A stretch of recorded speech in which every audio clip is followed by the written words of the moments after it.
Ever wondered what happened to Jimwat? And when I mention Jimwat, what comes to mind automatically is Under 18.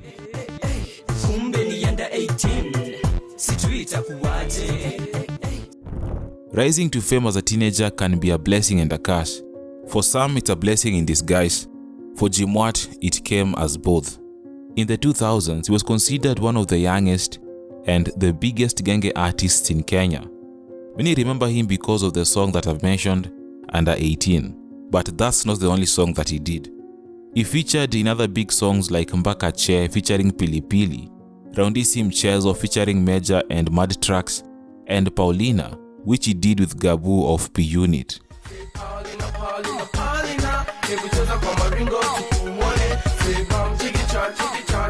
The song was big and was made the official soundtrack for Close Up Danceomania. His other song, Sitoi Kitu Kidogo, was used in the 2008 National Anti-Corruption Campaign. His career was headed the right way, to the point that he won the Chagua Latinis Award in 2006 as the new favorite artist. But that did not last for long. After dominating the music scene for quite some time, Jimwat went silent. Through YouTube and other media platforms, his fans were still there, showing him love and making comments asking about his whereabouts. It's rare for today's artists to tell a story and still rhyme this much. Those were the days. Guy was headed to the highest throne in genge. Jamaa alikuwa talented, alienda wapi? Behind the scenes, a lot was happening, and people began making assumptions and spreading rumors that he had lost his mind due to an addiction to hard drugs. A fan even commented saying, "We should do something to Jimwat. Drugs have killed this talent." And that comment is not propaganda. It actually happened. Jimwat even admitted that drugs affected his career. Of course, there are other issues that I'll tell you later, but drugs played a huge role in his downfall. Just to make it clear, Jimwat was not using hard drugs. He said that he was struggling with alcoholism, and alcohol is not a hard drug. So I had been hooked to addiction. You got hooked to addiction? Yeah, alcohol addiction. Drug addiction or alcohol addiction? Alcohol addiction, which you is were a an drug. alcoholic? I was an alcoholic. No way. For a very long time. I've been in rehab 3 times. Rehab 3 times? Yeah. I do admit that Jimwat was super talented. He deserved more than he got, but drugs in some ways stalled his career. But today we are not here to condemn him, but to appreciate the fact that he gave us the biggest songs in the 2000s, and also learn from his past mistakes. And of course, the big question, where is Jimwat? Is he still making music? Remember to like and subscribe. And if you enjoy this content, toa kitu kidogo. Send something to my Mpesa or PayPal. Check the details below.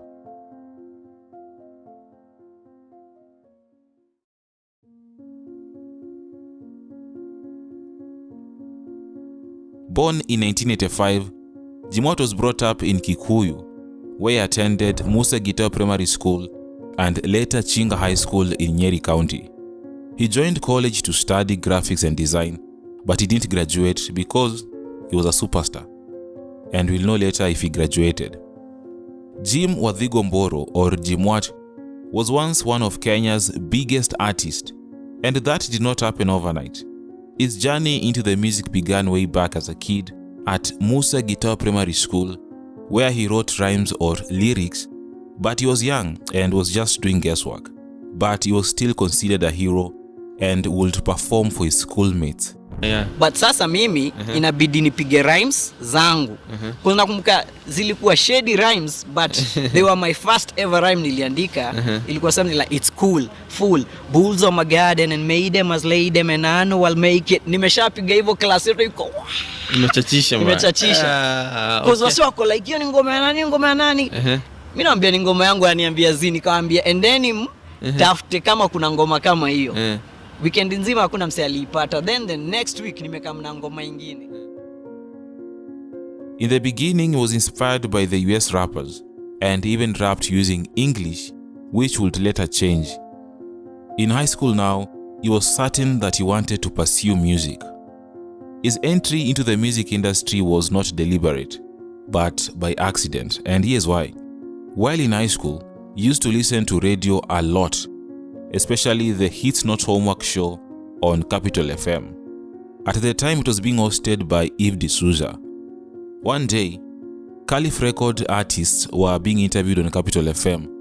A question was asked and Jimwat answered, and he won a gift. He was not being offered much, just a Caliph Records t-shirt. And that t-shirt changed his life for the better. Went to Caliph to pick up the t-shirt he won.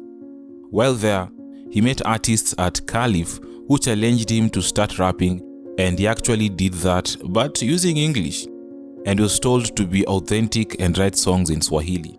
And this changed everything.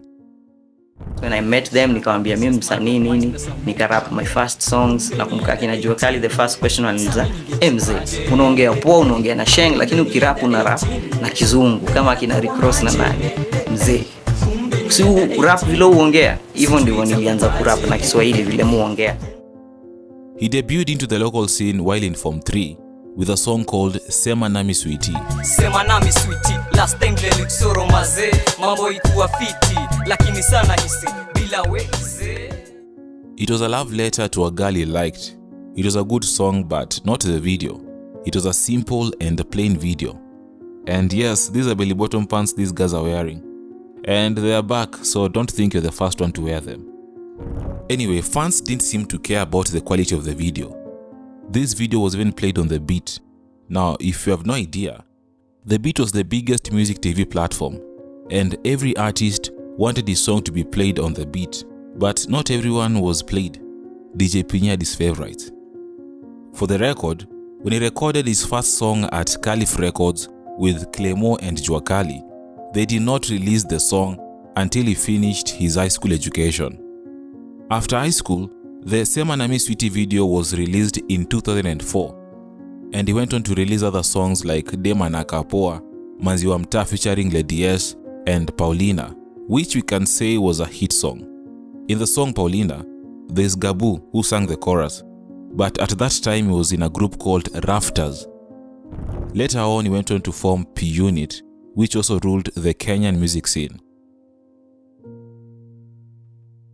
2005 was his breakthrough year, and this is after he released this song called Under 18. The song is undoubtedly his biggest song ever, thanks to his well-crafted lyrics and a catchy chorus. According to Jua Kali, the song absolutely exploded as it blew in under a week. Remember that time there was no YouTube and the internet was not so vibrant, so having a hit song in under a week was insane. Under 18 ili blow up nadhani na maybe a week. Yeah. Kwa sababu that hiyo wiki ilitoka kulikuwa na Chagula Tiniz. Tulienda kuperform. Zikapenda. Tulienda kuperform, nikaperform kiasi akapiga Under 18. Under 18 changed his life forever, and by the way, the song is still relevant till today. He went to release another banger called Sitoi Kitu Kidogo, which now cemented his legacy, and people began paying more attention and yearning for more big songs. Now there's one challenge that artists face after releasing hit songs. The challenge of following up a massive hit, because it's tough to outdo yourself. You can make the first hit song, but when you release other songs, they fail to excite the public. Fans expected Jimwat to come up with more big songs, and he was actually trying. He featured in this song called Rondisi Mchezo, which had other artists like Major and Mad Tracks. The song was, to say the least, good. After that, he went on to make other songs like Tunakatika featuring Wamboi, Fall in Love, Nakuwaza featuring Magnets, and even did a collaboration with the group Sema. He was really working hard, but after Under 18, things were not the same. His hype significantly died down, and it seemed like his music career was stuck. In the course of his career, Jimwat took a break, but during this time, a lot of things happened.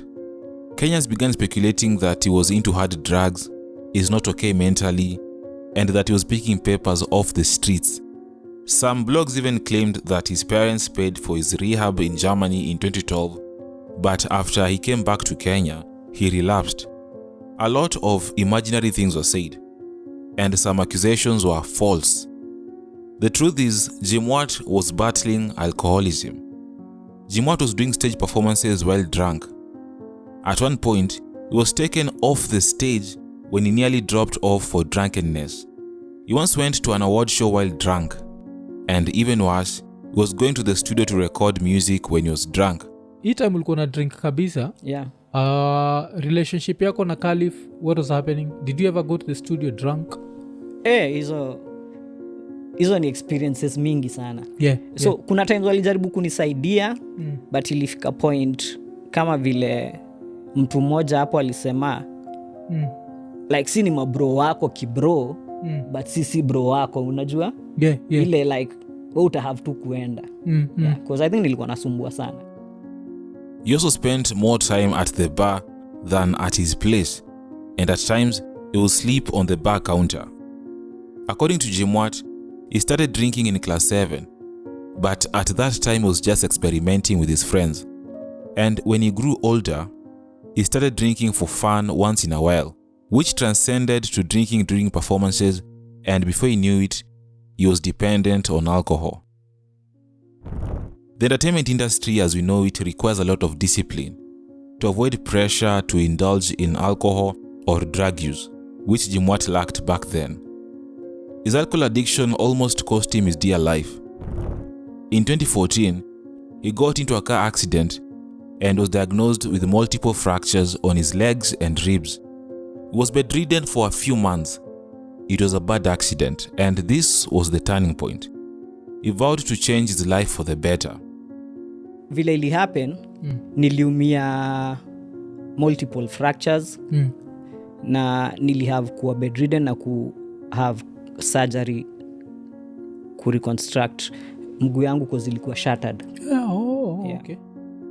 Jimwat does not remember the exact details about the accident, but according to the police report, he was on his way to Thika for a late night show when the car they were in was rammed into by another car along Thika Highway. He was rushed to Kahawa Ndani Hospital, where he was diagnosed with multiple fractures on both legs and ribs. His condition worsened and he had to be rushed to Kenyatta National Hospital for further treatment. He was then transferred to PCEA Kikuyu Hospital, where he had a reconstructive surgery to enable him to talk again. It was a long and painful process, but he fully recovered. In order to focus on his recovery, Jimwat took a break from the music industry and focused entirely on his health. At the same time, his family persuaded him to join a rehab center, which he admits helped him to quit alcoholism. He managed to survive the hardest part, which was recovery through rehab. Quitting an addiction is not easy. He has now been sober for 9 years. After the recovery, he released new music like On My Way featuring Das Walanguzi, which marked his comeback into the industry. He will later drop a song called Genge, which talks about his past life and tackles the sensitive youth-related topics such as depression, gambling, and substance and alcohol abuse. In the song, he tells people they can overcome drug abuse and move on without regret. As you can see, his music was changing. He was no longer singing about Mawezere, Oruaro, and Keroro. He made songs with a deep personal message, singing about hope and encouraging people to change their lives. He also began a foundation called the Jimwat Solo Foundation after getting support and help from a fan. The foundation's main goal was to help fight drug abuse and help alcoholics recover through talks, seminars, awareness, and also get them help. He also went back to school to complete his diploma in graphic design and even got employed. As one of the pioneers of the genge sound, he was happy that genge gave birth to other music genres like gengeton. In an interview with the Standard Media in 2021, Jimwat said that the new gengeton artists should learn something from creating timeless classics like they did as opposed to making short-lived hits. Over the years, Jimwat has been performing. He performed in several shows last year, like the Old School Dunda, and also performed at the Nairobi Festival which was held in 2023. Away from that, he also participated in the Myogenic Talent Show, a show that empowered the youth by nurturing undiscovered talent, and winners would win scholarships. And for those asking, where is Jimwat? Is he still making music? Yes. In 2023, he dropped an EP called A Genge Hip Hop Story that has 5 songs. Some of the songs include Tulikuwa Happy and 1 Sokla Percent. It's a good EP. It has a genge feel mixed with hip hop. You can go and listen to the EP. I can't explain the feeling. Jimwat made a lot of mistakes, but he doesn't regret it.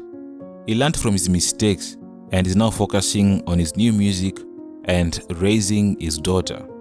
I respect his ability to beat his addiction, and I would love to see Jimwat make a comeback or have a second round in the Kenyan music industry.